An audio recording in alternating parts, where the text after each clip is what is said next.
Yes. Okay.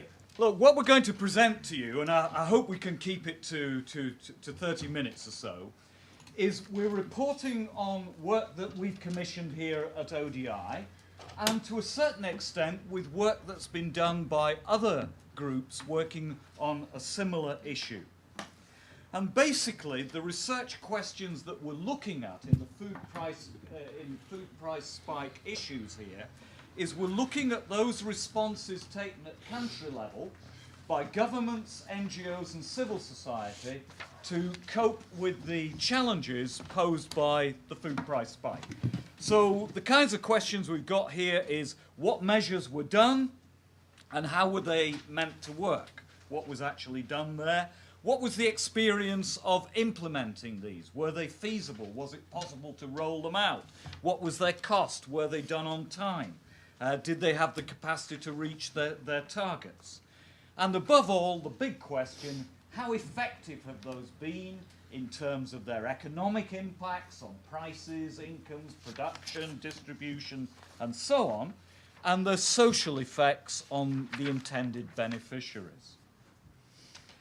Now, the ODI team with the Hunger Alliance, we commissioned 3 country cases.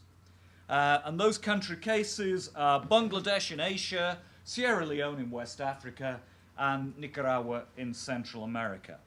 And in all of those cases, our country partners, well, they reviewed the secondary data and the local literature that they could.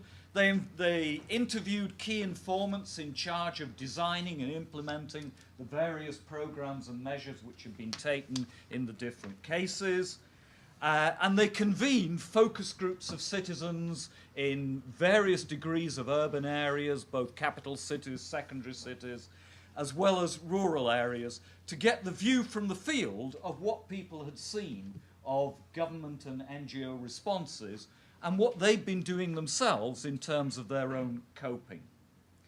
And we're bringing this together, as I say, with insights from other studies. So yesterday in this room, we had people telling us about Asian experiences of market stabilization. That was FAO work on that.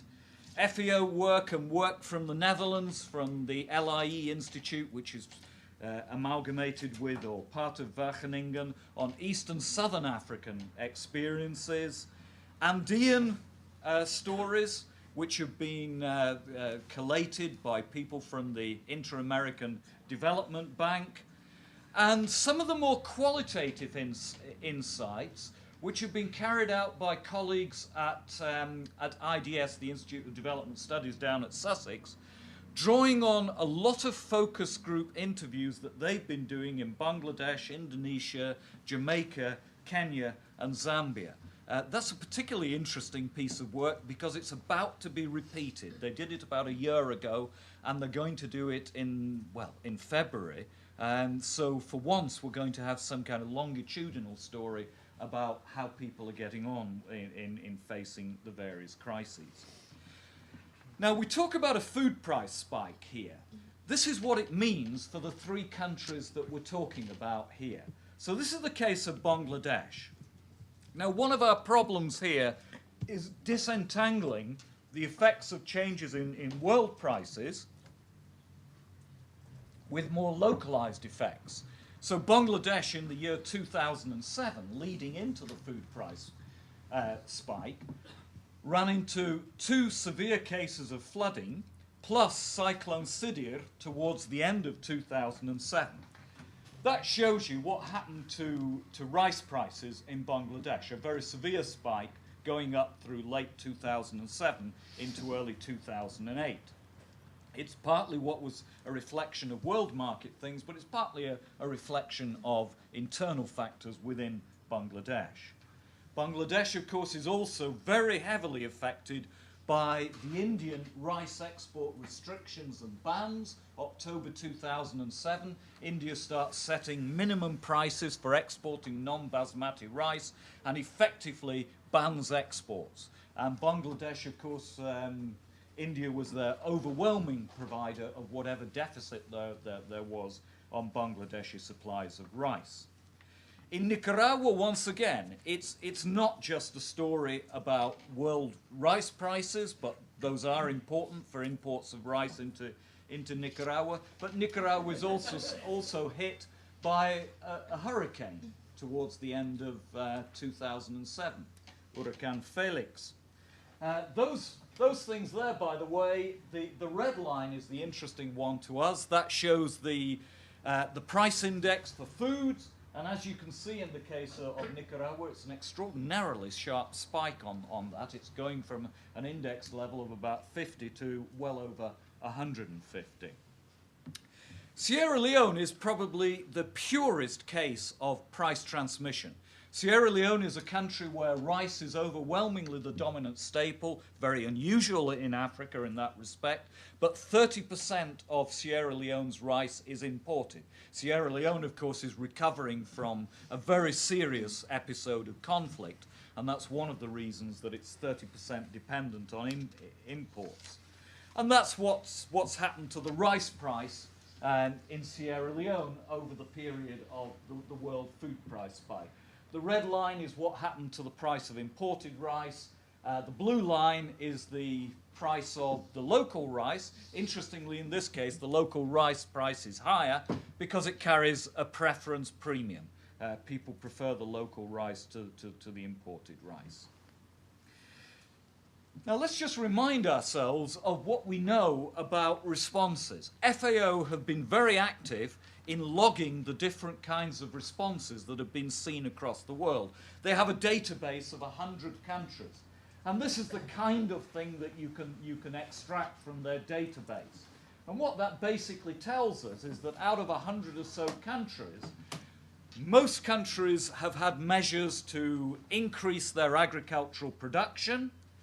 Many of them have had measures to release their grain stocks. Quite a few have banned exports. Some have implemented cash transfers. Others have had price controls on traders, various forms of food assistance, and even on this particular chart, measures to increase civil service wages to cope with increasing costs of living. Now, the framework for looking at responses in this case, we've basically got a framework that says we can look at the various measures taken under three big headings. Now, one of those headings is measures which are designed to stabilize prices, either by border measures, by trying to tweak the price of imports at the border, or by otherwise intervening in domestic markets to mitigate, to mute the effect of world price rises. A second area that countries have taken action is on stimulating food production in order to boost local supply, with the idea that that would relieve pressure on domestic prices.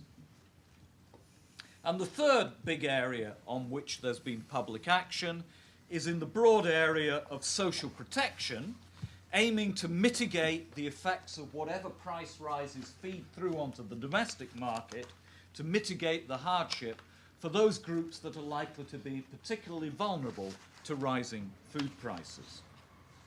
Now, I said there are three public measures, but there's also something else to log, and that, of course, is all the various efforts at coping undertaken by individuals, undertaken by households and families.